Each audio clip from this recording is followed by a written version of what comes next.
MCQs के बाद students आगे चलते हैं, शॉर्ट आंसर्स डिस्कस करते हैं वन बाय वन। नंबर 1 है, how can you distinguish ethanol from methanol.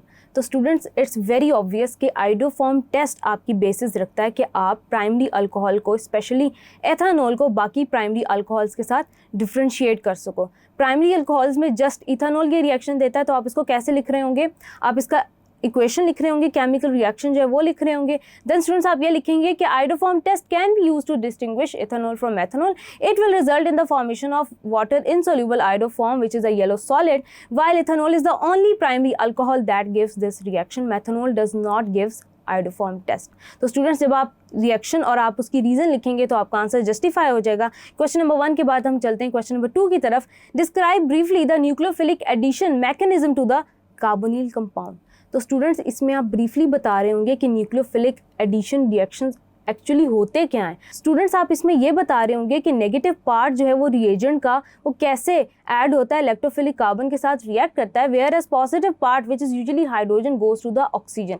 As a result addition of nucleophilic reagent occurs across the carbonyl double bond. These reactions are catalysed by acids और bases. Students आप चाहें तो एक general equation जो आपके सामने mentioned है आप वो भी लिख सकते हैं। आप साथ में आपको जो भी मैकेनिज्म ज़्यादा अच्छे तरीके से आता है या आप समझते हैं कि आप ज़्यादा अच्छे से उसे परफॉर्म कर सकते हैं with steps for acid catalysed और बेस कैटेलाइज्ड, दोनों में से कोई एक आप लिख सकते हैं ताकि आपका आंसर ज़्यादा अच्छे तरीके से जस्टिफाई हो जाए। Moving forward students question number 3 discuss करते हैं, what is the mechanism of hydrogen cyanide addition to carbonyl compounds. तो स्टूडेंट्स आप सबसे पहले थोड़ा सा डिफाइन करेंगे कि as a result of the addition of hydrogen cyanide आपके पास क्या जनरेट हो रहा है। प्रोडक्ट आपके पास आ रही है इन द फॉर्म ऑफ साइनोहाइड्रेंस। साइनोहाइड्रेंस की आ रही है, इन सिचू आपके पास एसिड जनरेट हो रहा है। इन सिचू कैसे स्टूडेंट्स, लेबोरेटरी कंडीशंस में आप सोडियम साइनाइड और हाइड्रोक्लोरिक एसिड की प्रेजेंस में आप सोल्यूशन लेते हैं तो आपके पास सोल्यूशन में खुद ही ऑटोमेटिकली हाइड्रोजन साइनाइड जनरेट होने लग जाता है। देन स्टूडेंट्स आपका न्यूक्लियोफिलिक अटैक कैटेलाइज होता है इस by the negatively charge carbon cyanide ion at the carbonyl carbon of the aldehyde and ketone. तो स्टूडेंट्स आप ये 1-2 लाइन्स लिखेंगे, उसके बाद आप मैकेनिज्म लिखेंगे। मैकेनिज्म वही जो हमने डिस्कस किया था ऑलरेडी आपकी नॉलेज में। बेस कैटेलाइज्ड है तो हाइड्रोक्सिल आयन अटैक करेगा आपके इलेक्ट्रोफिलिक सेंटर के ऊपर और एज अ रिजल्ट ये बॉन्ड ब्रेक हो जाएगा, न्यूक्लियोफाइल जनरेट हो जाएगा, साइनाइड आयन जनरेट हो गया। अब ये साइनाइड आयन अटैक करेगा कार्बोनिल कार्बन पे जो कि पार्शियली पॉजिटिव चार्ज है जबकि ऑक्सीजन पार्शियली नेगेटिवली चार्ज है। साइनाइड ने अटैक किया, नेगेटिव आयन ने अटैक किया, एज अ रिजल्ट ये बॉन्ड ब्रेक हो जाएगा। एज अ रिजल्ट स्टूडेंट्स आपका डबल बॉन्ड ब्रेक हो गया, साइनाइड ऐड हो गया CN। देन स्टूडेंट्स आपके पास आ जाता है O नेगेटिव, ये बॉन्ड ब्रेक हुआ, O नेगेटिव आया। अब इसने सोल्यूशन में से ही इस ऑक्सीजन ने प्रोटॉन पिक कर लिया। एज अ रिजल्ट स्टूडेंट्स आपके पास एक साइनोहाइड्रेन की एडिशन प्रोडक्ट जो थी वो बन गई जिसको हम साइनोहाइड्रेन कहते हैं।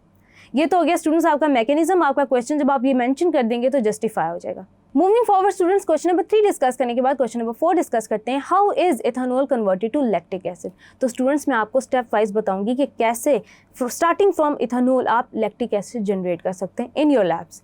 तो स्टूडेंट्स आपके पास इथाइल अल्कोहल है CH3 CH2 OH। तो स्टूडेंट्स आपको अच्छी तरह पता है कि आप इसकी रिडक्शन करवा सकते हैं कैटालिटिक भी या रिड्यूसिंग एजेंट के थ्रू भी। मैं यहाँ पे लिथियम एल्यूमिनियम हाइड्राइड मेंशन कर देती हूँ। एज अ रिजल्ट स्टूडेंट्स आपके पास क्या जनरेट हो गया, एसिटल्डिहाइड। अब स्टूडेंट्स आपके पास एसिटल्डिहाइड जनरेट हो चुका है। एसिटल्डिहाइड को आप क्या करेंगे कि रिएक्ट करवा देंगे आप हाइड्रोजन साइनाइड से। एज अ रिजल्ट स्टूडेंट्स क्या होगा कि आपके पास साइनोहाइड्रेन की जो एडिशन प्रोडक्ट है वो जनरेट हो जाएगी CH3 CH and then students आपके पास एक जगह पे OH अटैच्ड है एंड देन एक जगह आपके पास साइनाइड ग्रुप है। ये आपके पास साइनोहाइड्रेन बन गया, आप नेम्स मेंशन कर रहे होंगे। देन स्टूडेंट्स आप क्या कर रहे होंगे कि इसी को आपने हाइड्रोलिसिस कर देना है एसिडिक कंडीशंस के अंदर। तो एज अ रिजल्ट आपका ये जो साइनाइड ग्रुप है स्टूडेंट्स ये कार्बोक्सिलिक एसिड ग्रुप पे कन्वर्ट हो जाएगा। आपने एसिड हाइड्रोलिसिस किया H2SO4 की प्रेजेंस में या HCl की प्रेजेंस में। एज अ रिजल्ट स्टूडेंट्स क्या होगा कि आपका CH3 CH OH then COOH। Students आपके पास 2 हाइड्रोक्सी प्रोपेनोइक एसिड जनरेट होगा, जिसको आप कॉमनली लैक्टिक एसिड कह सकते हैं, यानी कि ये एक 2 स्टेप रिएक्शन होगा, जैसे कि आप देख सकते हैं। आगे स्टूडेंट्स क्वेश्चन नंबर 4 के बाद चलते हैं क्वेश्चन नंबर 5 की तरफ। What is haloform reaction?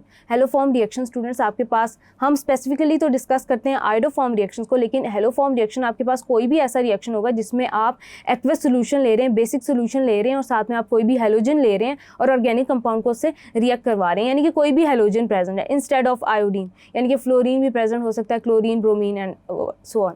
The haloform reaction using halogen and aqueous sodium hydroxide is called as the haloform test. It results in the formation of water soluble haloform. अब जो haloform है वो सब cases में बन रहा है, यानी कि आयोडोफॉर्म बन रहा है, ब्रोमोफॉर्म बन रहा है, फ्लोरोफॉर्म बन रहा है, आपके पास क्लोरोफॉर्म बन रहा है। इन the case of iodine it forms yellow solid in the form of iodoform. तो आपने इसका जनरल रिएक्शन लिख देना है, तो आपका आंसर जस्टिफाई हो जाएगा। देन स्टूडेंट्स हम डिस्कस करते हैं क्वेश्चन नंबर 5 के बाद question number 6, which type of alcohols undergo iodoform reaction. तो स्टूडेंट्स इसके आंसर में आप ये बता रहे होंगे कि कौन से अल्कोहल्स आपके पास ये टेस्ट देते हैं। सेकेंडरी अल्कोहल्स में आप बताएंगे कि जिनके पास ये वाला ग्रुप प्रेजेंट होता है CHOH, ये पर्टिकुलरली अल्काइल ग्रुप आपके पास प्रेजेंट होता है, तो वो आपके पास अल्कोहल, सेकेंडरी अल्कोहल्स ये रिएक्शन दे रहे होते हैं। उसके अलावा स्टूडेंट्स आप बताएंगे कि इथानॉल प्राइमरी अल्कोहल्स में से वाहिद अल्कोहल है जो आपके पास आयोडोफॉर्म रिएक्शन दे रहा होता है। उसके अलावा स्टूडेंट्स आप कोई भी एक सेकेंडरी अल्कोहल ले लेंगे, आइसोप्रोपाइल अल्कोहल आपने ली, इथानॉल ली, उसको आप रिएक्ट करवाएंगे आयोडीन के साथ, उसके बेसिक सोल्यूशन के साथ, तो आपके पास आयोडोफॉर्म जनरेट होगा, उसके आप इक्वेशंस लिख देंगे।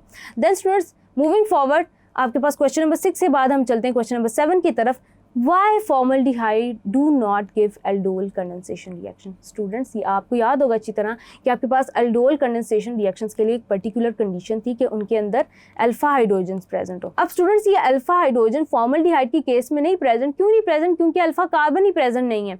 For aldol condensation reaction the carbonyl compound must have alpha hydrogen, while in the case of formaldehyde there is no alpha hydrogen, so it does not give aldol condensation reaction. तो students हमने discuss किए short answers 1 by 1। अब short answers के बाद हम चलते हैं, discuss करते हैं डिटेल में लॉन्ग आंसर्स को 1 बाय 1। Thank you.